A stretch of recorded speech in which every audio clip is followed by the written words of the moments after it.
The man accused of trying to kill Volusia County deputies in a shooting last month was in court this morning. Lawyers for Luis Diaz-Polanco were trying to keep the public from hearing him confess to the crime.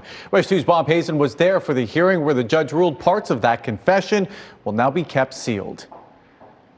Of course, we don't know exactly what was said in the portions that are now going to be sealed, but we do already know a good bit of what he told detectives, including that he would have kept shooting if he hadn't run out of bullets. Luis Diaz-Polanco was in court this morning for this hearing, focused on his confession to investigators, and that happened soon after he allegedly opened fire on deputies.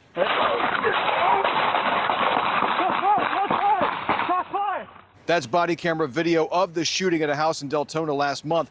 Deputies had gone there to talk to Luis Diaz-Polanco about an incident earlier in the day, and he allegedly came out firing. Deputy Jose Rivera was hit twice, once in the leg, another in the chest, but it was deflected by his body camera and went into his shoulder. He survived. Now, the arrest report says that Diaz-Polanco talked to detectives and explained why he did it. He said he'd been having a horrible day, was not taking his medication, and was scared. He said he would have been forced to kill them if he had not run out of bullets. His defense, though, asked the judge to seal his confession. In court today, that lawyer, along with prosecutors and an attorney hired by media companies, made a compromise.